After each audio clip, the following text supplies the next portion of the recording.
mejor amiga me denunció por secuestro después de que yo cuidara a su hija tras un intento de suicidio. Desde que éramos adolescentes, Josefa soñaba con ser madre. Pasábamos tardes enteras imaginando su futuro, y ella hablaba sin descanso de cuántos hijos tendría, de qué forma los criaría y de cómo quería ser la madre más devota del mundo. Cuando finalmente nació Alina, recuerdo que estaba desbordada de felicidad. Yo también lo estuve, porque verla tan radiante me contagiaba. Éramos inseparables, y el nacimiento de su hija nos unió todavía más. Alina y mi hija, Amalia, crecieron como hermanas. Se pasaban los fines de semana juntas, iban y venían entre nuestras casas sin necesidad de preguntar demasiado. Ambas se entendían de una manera especial, compartían secretos, juegos, y hasta tenían la costumbre de inventar coreografías ridículas que ensayaban hasta el cansancio. Para mí, era natural cuidar de Alina como si también fuera mi hija. Los años pasaron sin mayores sobresaltos, hasta que, cuando Alina tenía 15 años, Josefa me pidió que la cuidara durante una semana. Ella había decidido tomarse unas vacaciones sola, algo que no era extraño en ella. Estaba acostumbrada a esos escapes, y yo no dudé en decirle que sí. De hecho, Alina prácticamente vivía en mi casa, así que no lo vi como una carga. Los primeros 2 días fueron tranquilos. Las chicas se encerraban a ver series hasta tarde, comían comida chatarra y se reían por cualquier tontería. Pero la tercera noche todo cambió. Llamé a Alina para que bajara a cenar, y no obtuve respuesta. Pensé que estaba distraída, así que insistí un par de veces más. Fue entonces cuando noté que Amalia tenía el rostro tenso. Mamá, me dijo con un hilo de voz, no la he visto desde el almuerzo. Tengo un mal presentimiento. Me helé. Subí de inmediato las escaleras y llamé a la puerta de la habitación. Nadie contestó. Probé girar la manija, pero estaba con llave. Eso me hizo temblar porque Alina nunca cerraba con llave. Tomé la copia de emergencia que guardaba en el pasillo y, con el corazón desbocado, abrí la puerta. Lo que encontré me dejó sin aire. Alina estaba tumbada en la cama, respirando apenas, rodeada de frascos de pastillas vacíos. Junto a su mano, una nota doblada. Sentí que la vista se me nublaba y que las piernas apenas me sostenían. Amalia se quedó petrificada en el marco de la puerta, llorando sin entender qué estaba pasando.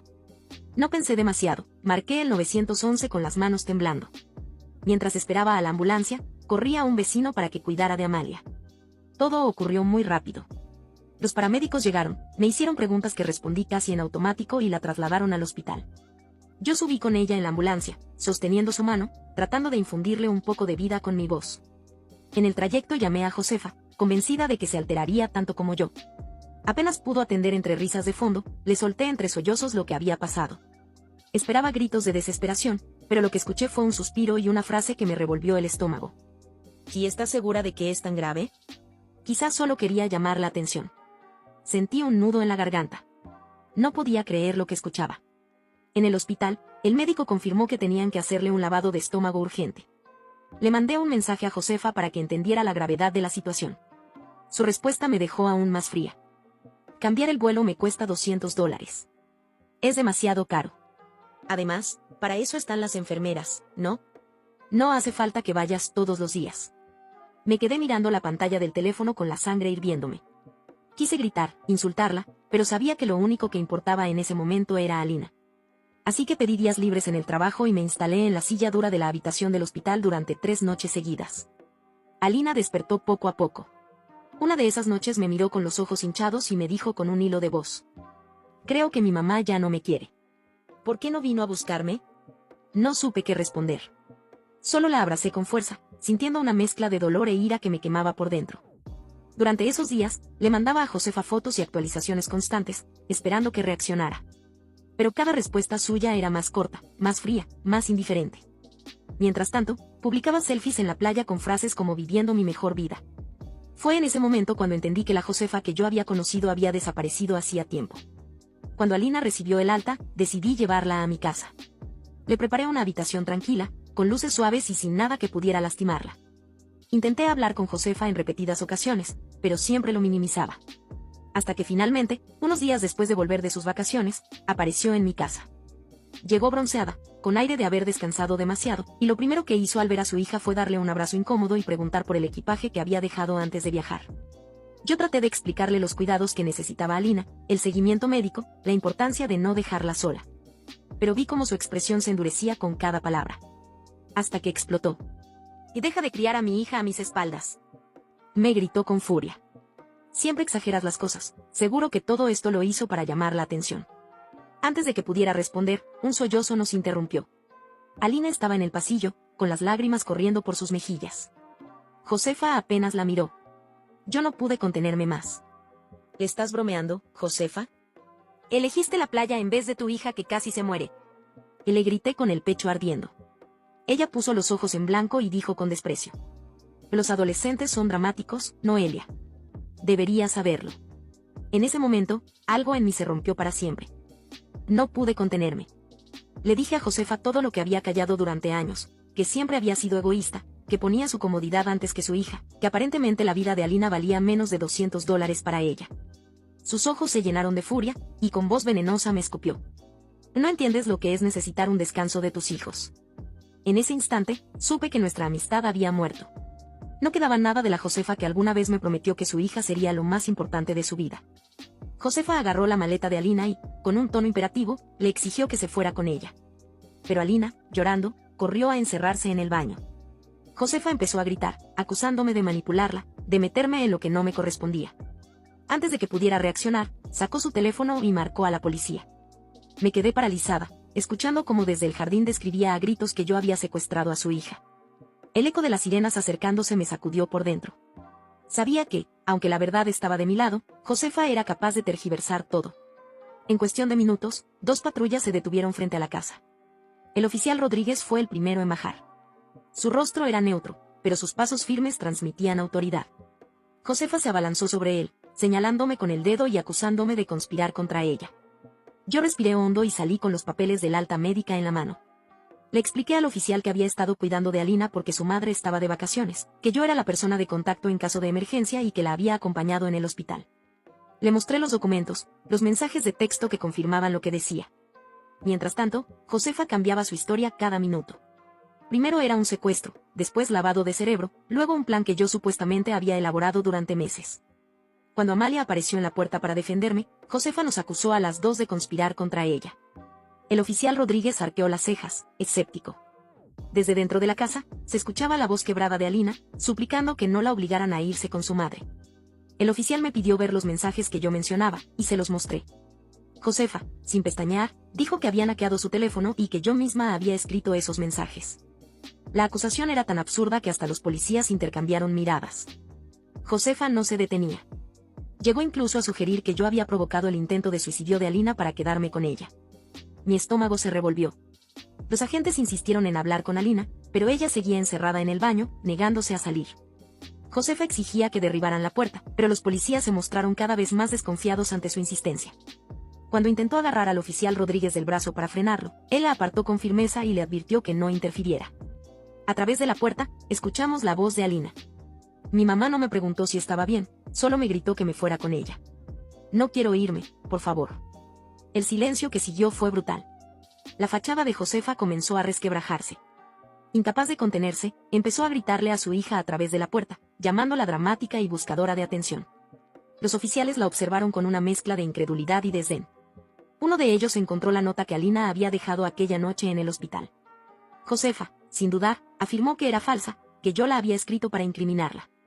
El oficial Rodríguez tomó nota y dijo que, dada la gravedad de la situación y la actitud de la madre, debía notificar a los servicios de protección infantil. 3 horas después llegó Claudia, una trabajadora social. Josefa ya había cambiado de máscara, ahora se mostraba como una madre supuestamente afligida, con los ojos secos pero fingiéndose llorosa. Yo apenas podía contener la rabia mientras le escuchaba tergiversar confidencias personales mías para usarlas en mi contra. Alina, con la cara hinchada de tanto llorar, salió finalmente del baño.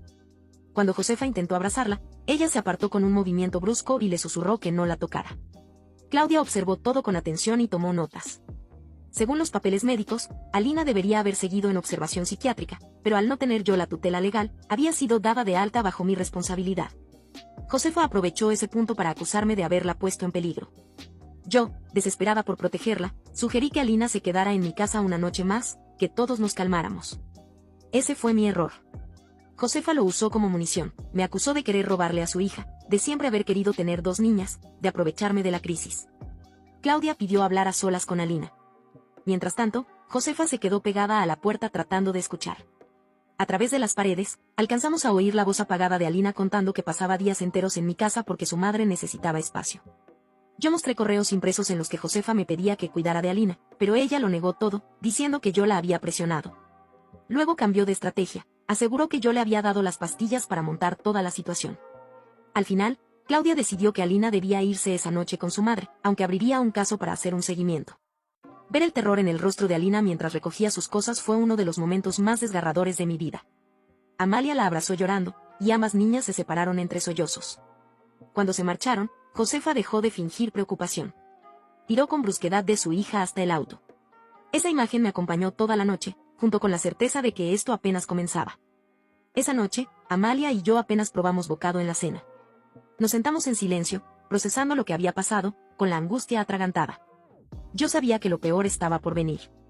Josefa era experta en tergiversar todo y ahora tenía la excusa perfecta para ponerme en la mira. A la mañana siguiente, mi teléfono no dejó de sonar.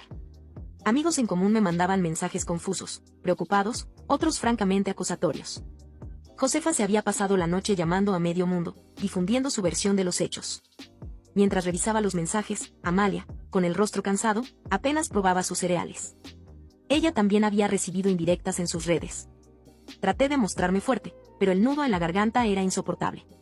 Mi hermana me llamó alterada, diciendo que había escuchado 3 versiones distintas de lo ocurrido y que todas me dejaban como una especie de villana.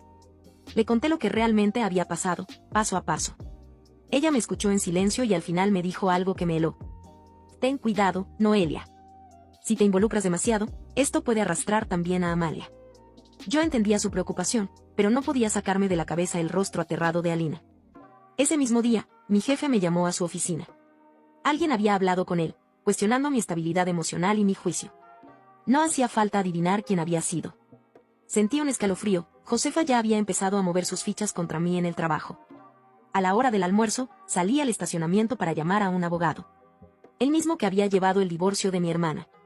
Le expliqué todo, con la voz temblorosa. Su respuesta fue tajante. Legalmente tienes las manos atadas, Noelia. No eres tutora de Alina, y si Josefa quiere, puede hacerte la vida imposible.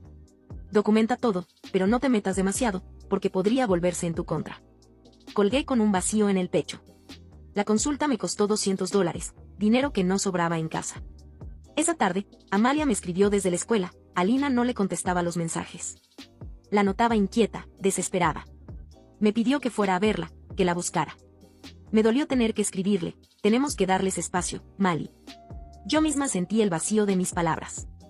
Más tarde, en la farmacia, un conocido me comentó casualmente que había visto a Josefa ese día, alterada, hablando por teléfono a gritos sobre traiciones y falsos amigos. Puse cara de nada y pagué mis cosas rápido. Esa noche, mientras ayudaba a Amalia con la tarea, encontré publicaciones de Josefa en redes sociales, frases vagas sobre proteger a mi hija y darse cuenta de quiénes son los verdaderos amigos. Cientos de comentarios la apoyaban. La rabia me quemaba, pero me negué a entrar en una pelea pública.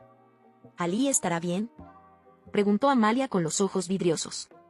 La abracé con fuerza y le prometí que los adultos estaban trabajando para ayudarla, aunque yo misma sentía que todo se me escapaba de las manos. Cuando por fin logré acostar a Amalia, mi teléfono volvió a sonar. Contesté, y la voz al otro lado me sorprendió, era la madre de Josefa. Habló en susurros, como si temiera ser escuchada. Admitió que su hija tenía problemas, pero que ella no podía involucrarse. Colgó abruptamente, dejándome aún más inquieta. Esa madrugada, en la mesa de la cocina, empecé a escribir una cronología detallada de todo lo que había pasado, cada mensaje, cada abandono de Josefa, cada palabra de desprecio. Lo documenté todo, sabiendo que algún día lo iba a necesitar. El sueño no llegó. Cada vez que cerraba los ojos, veía a Alina encerrada en ese baño, temblando y suplicando. A la mañana siguiente, recibí una llamada de Claudia, la trabajadora social. No podía darme detalles, pero me confirmó que la semana siguiente harían una visita a la casa de Josefa. Fue un pequeño rayo de esperanza. Cuando Amalia bajó con los ojos hinchados, me mostró un mensaje de su amiga, 2 palabras que le rompieron el alma. Tengo miedo. Yo la abracé con fuerza, repitiéndole que ya había profesionales involucrados. Pero sabía que esas palabras, tan simples y tan devastadoras, iban a perseguirme por mucho tiempo. En el trabajo me costaba concentrarme. Las reuniones me parecían eternas, las presentaciones borrosas. Apenas podía sostener la mirada de mis compañeros. Mi jefe me llamó aparte al final de la jornada. Otra llamada anónima había llegado, insinuando que yo no era confiable, que no debía manejar proyectos importantes. No era difícil adivinar de dónde venía esa voz. Ese día, durante la pausa de almuerzo, entré a las redes sociales de Josefa. Revisé cada publicación de sus vacaciones en Bali, fotos en yates, en discotecas, con cócteles en la mano. Todas subidas mientras Alina estaba en el hospital. Capturé pantalla de todo y lo guardé en mi archivo de pruebas. Pero nada de eso me preparó para lo que Amalia descubrió días después. A través de una amiga, encontró una cuenta privada de Alina. En esas fotos, se veían nuevas marcas de cortes en sus brazos, con fecha posterior a su regreso a casa. Amalia lloraba desconsolada mientras me mostraba el teléfono, pidiéndome que hiciera algo. Llamé de inmediato a Claudia y le informé. Me agradeció los datos, pero me recordó que los procesos de investigación eran lentos. Colgué sintiéndome impotente, como si cada minuto fuera una eternidad para esa niña. Unas semanas después, Josefa anunció en redes que cambiaría a Alina a una escuela en línea por su salud mental. Ese movimiento me heló la sangre, significaba aislarla de sus amigas, de Amalia, de cualquier sistema de apoyo. Efectivamente, los días siguientes Amalia se hundió en sus estudios, sus calificaciones bajaron y los maestros comenzaron a enviar correos preocupados. Fui a la escuela a hablar con el consejero académico. Le expliqué con la mayor cautela posible la situación. Él me prometió apoyo extra para Amalia, pero también me dijo que estaba al tanto de que Alina apenas aparecía en sus clases virtuales. Era una espiral de abandono difícil de frenar. Cuando volví a casa, recibí la noticia de que Josefa me había borrado oficialmente como contacto de emergencia de Alina. Años de ser la persona que la cuidaba en todo habían desaparecido con una simple firma. La secretaria de la escuela me lo dijo con pena, pero no podía hacer nada. Fue entonces cuando Diego, el padre de Alina, entró en la escena. Lo contacté, y aceptó reunirse conmigo en un café. Tenía el rostro cansado, la mirada cargada de culpa. Me confesó que llevaba años preocupado por cómo Josefa trataba a su hija. Había intentado pelear la custodia, pero Alina le rogó que no hiciera sufrir más a su madre. Me contó historias que nunca había imaginado, fines de semana enteros en los que Josefa desaparecía, veces en que olvidaba recoger a Alina de sus actividades, noches en las que priorizaba fiestas antes que cuidar de ella. Su voz se quebró al admitir que había sido cobarde. Le entregué copias de mi documentación. Él me prometió que iniciaría un proceso de custodia de emergencia. Pero me advirtió que Josefa no se quedaría de brazos cruzados. No pasó mucho tiempo para comprobarlo. En cuestión de horas, Josefa empezó a llamar a todos nuestros conocidos, pintando un escenario de conspiración, su exmarido y yo, aliados, intentando quitarle a su hija. Algunos la creyeron, otros dudaron, pero el daño ya estaba hecho. Mientras tanto, en casa, la tensión con Amalia se hacía más evidente. Una noche, explotó. ¿Te importa más Alina que yo?, me gritó, con lágrimas en los ojos. Su reproche me atravesó como un cuchillo. Yo sabía que, en el fondo, tenía razón. Había estado tan concentrada en documentar, en pelear, en proteger, que había descuidado sus emociones. La abracé, le pedí perdón y le prometí mejorar. Pero el daño ya estaba marcado en su mirada. Josefa fue más allá, pidió una orden de alejamiento en mi contra, alegando acoso. Usó los informes de mi trabajo como prueba, y un juez se la concedió de manera temporal. Amalia y Alina quedaron prohibidas de verse. El golpe fue devastador. Amalia perdió a su mejor amiga y yo me quedé con la sensación de que todos mis intentos de ayudar solo habían empeorado las cosas. Semanas después, vi a Alina por casualidad en el supermercado. Estaba demacrada, con la ropa descuidada, los ojos hundidos. Antes de que pudiera acercarme, Josefa apareció y la arrastró fuera, mirándome con odio. Minutos más tarde, personal de seguridad de la tienda me detuvo, habían recibido una queja de que estaba siguiendo a una clienta. Pagó mis compras en silencio, con la piel erizada de indignación. Entendí que incluso los encuentros accidentales ya podían usarse en mi contra. La fecha de la audiencia de custodia de Diego se fijó poco después. Me pidió que testificara en su favor. Yo dudé durante días. Sabía que eso significaba enfrentarme a cargos penales por parte de Josefa, pero también que callar sería dejar sola a Alina. Amalia me rogó que no lo hiciera. Tenía miedo de que nos destruyeran más. Yo misma me debatía entre proteger a mi hija o salvar a la hija de alguien que había elegido la playa antes que quedarse a su lado. Después de noches sin dormir, tomé mi decisión. Me reuní con mi abogado y le conté mi decisión. Iba a prestar declaración jurada en apoyo a Diego. Él me miró con seriedad y me advirtió una vez más. Josefa va a usar esto en tu contra. Si te acusa de acoso, podrían abrir un proceso penal y podrías acabar con antecedentes o incluso en prisión. Lo escuché en silencio. Tenía miedo, pero no podía dejar que Alina siguiera atrapada sin que nadie dijera la verdad. Firmé los documentos con la mano firme, aunque por dentro me estaba desmoronando. La reacción de Josefa no tardó. Presentó cargos de acoso basados en el incidente del supermercado. Según ella, yo la había seguido, hostigado y manipulaba a su hija. Lo que para mí había sido un encuentro casual, para ella se convirtió en prueba de un patrón. Las facturas del abogado empezaron a acumularse. Mis ahorros se evaporaron en semanas, y terminé usando el fondo universitario de Amalia para cubrir los costos. Fue un error que ella descubrió pronto, cuando vio un estado de cuenta en la mesa. ¿Usaste mi dinero para pagar por ella?, me gritó con la voz quebrada, refiriéndose a Alina. Intenté explicarle, pero estaba demasiado herida. Se encerró en su cuarto y no me habló durante días. Sentí que mi hija también me estaba resbalando de las manos. En el trabajo las cosas tampoco mejoraban. Perdí plazos importantes, falté a reuniones por citas judiciales. Mi jefe, que había sido comprensivo, empezó a mostrarse preocupado. La reducción de mi bonificación anual fue la confirmación de que todo se estaba derrumbando. Los amigos y familiares también se dividieron. Algunos me apoyaban, recordándome que había salvado la vida de una adolescente. Otros decían que me había metido demasiado, que debí dejar que Josefa se las arreglara sola. El aislamiento me rodeaba cada vez más. La fecha del juicio de custodia llegó un martes gris. Me vestí con la ropa más sobria que tenía, intentando proyectar calma y responsabilidad. Amalia se fue a la escuela sin despedirse, su silencio me dolió más que cualquier reproche. En el tribunal, vi a Josefa de nuevo. Estaba impecable, con un aire de madre sufrida, como si nunca hubiera pasado una noche en Bali mientras su hija estaba conectada a sueros.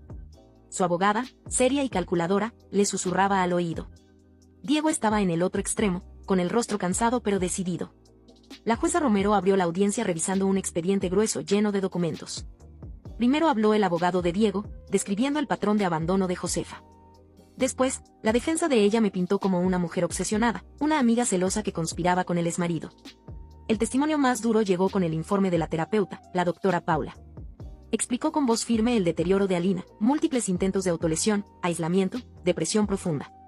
Dijo que la adolescente se culpaba por haber roto la amistad entre su madre y yo, y que a veces expresaba el deseo de desaparecer para no ser una carga. El colegio también testificó, reportes de bajo rendimiento, faltas de conexión en la escuela en línea, y episodios de llanto en clases virtuales. Era imposible ignorar el patrón. Cuando me tocó dar mi declaración jurada, la abogada de Josefa objetó en cada párrafo. Pero la jueza permitió que se leyeran los mensajes de texto donde Josefa minimizaba el intento de suicidio y se quejaba de los gastos de cambiar un vuelo. También se presentaron las publicaciones en redes desde Bali. Finalmente, Josefa subió al estrado. Su discurso era pulido, ensayado, pero vacío. Culpaba a todos, a Diego por abandonarla, a mí por meterme, a Alina por ser demasiado dramática. Cuando la jueza le preguntó directamente por qué no volvió de sus vacaciones, respondió que yo había exagerado todo. La sala quedó en silencio. La jueza Romero tomó unos segundos, observando a cada uno. Luego habló con voz grave. A ninguno de ustedes ha puesto a esta menor por encima de sus propios intereses. Un silencio denso cubrió la sala. Yo sentí que el aire me faltaba. La jueza continuó. Sin embargo, la situación requiere una medida inmediata. A partir de hoy, la custodia principal será de Diego, con supervisión temporal. La señora Josefa tendrá fines de semana limitados, bajo la condición de asistir a terapia parental y cumplir con las sesiones familiares ordenadas. Josefa apretó la mandíbula, pero no dijo nada. Yo me quedé helada, era una victoria parcial, pero también un recordatorio de que el daño ya estaba hecho. Al salir de la sala, la abogada de Josefa me interceptó y me entregó un acuerdo judicial. Podía aceptar declararme culpable de un delito menor de acoso, evitando la cárcel, pero con antecedentes permanentes. Lo firmé sin dudar. Si ese era el precio por que Alina estuviera más segura, lo pagaría. Cuando salí del tribunal con el documento en la mano, sentí una mezcla extraña de alivio y derrota. Había aceptado un antecedente penal para siempre, pero al menos Alina estaba fuera del control absoluto de Josefa. Diego me alcanzó en el estacionamiento, con los ojos enrojecidos, y me agradeció una y otra vez. Me prometió que ahora sí estaría presente, que sería el padre que debió ser desde el principio. Yo solo asentí, cansada, con una parte de mí queriendo creerle. En casa, encontré a Amalia sentada en la cocina, con los deberes esparcidos por la mesa. Me miró de reojo, sin palabras. Me senté frente a ella y le conté lo que había pasado. Escuchó en silencio, y aunque no dijo nada, la tensión en sus hombros me mostró que todavía estaba dolida. Las facturas de los abogados se acumulaban y cada día que pasaba sentía más el peso de la deuda. Empecé planes de pago, sacrificando cualquier comodidad, incluso el fondo para la universidad de mi hija. Ver cómo mi puntaje crediticio se desplomaba fue un recordatorio cruel de todo lo que había arriesgado. Los meses siguientes fueron un camino lento. En el trabajo, tuve que reconstruir mi reputación paso a paso. Me concentré en rendir de manera estable, aunque nunca fue fácil recuperar la confianza perdida. Algunas oportunidades laborales se cerraron para siempre, porque cada verificación de antecedentes traía de nuevo esa condena por acoso. Explicarlo una y otra vez se volvió una carga que nunca desapareció. Con Amalia la relación también quedó marcada. Ella comenzó terapia, y yo la acompañé en varias sesiones. Hablamos de lo que había pasado, de su dolor por perder a su mejor amiga y de su enojo conmigo. Entendí que no podía esperar que me perdonara rápido, las heridas emocionales no se curan con discursos.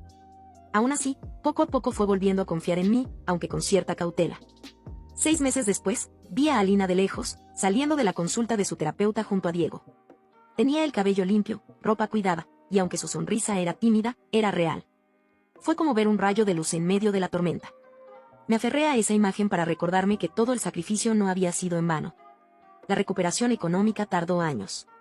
Pagaba cada cuota de la deuda legal con un nudo en la garganta, sabiendo que ese dinero era el mismo que debía estar ahorrando para el futuro de mi hija. Aún así, logré recuperar parcialmente el fondo de la Universidad de Amalia, aunque nunca volvió a ser lo que había sido. Ella lo entendió, pero el resentimiento quedó flotando en nuestro vínculo. De Josefa supe poco. Cumplió con las clases de crianza y con las sesiones obligatorias, aunque seguía resentida, incapaz de asumir su responsabilidad. Su relación con Alina se mantuvo tensa, llena de silencios incómodos y reproches velados. Yo me mantuve al margen, obligada por las restricciones judiciales y por mi propio cansancio emocional. Hoy, mirando hacia atrás, sé que volvería a tomar la misma decisión, aunque el precio fue alto: antecedentes penales, relaciones destruidas, la confianza de mi hija resquebrajada y la ruina financiera. Pero Alina vivía. Eso era lo único que importaba. En algún rincón de su memoria, ella sabría que alguien peleó por ella cuando más lo necesitaba, cuando hasta su propia madre eligió mirar hacia otro lado. Ese pensamiento, por doloroso y contradictorio que sea, es lo que me mantiene en pie.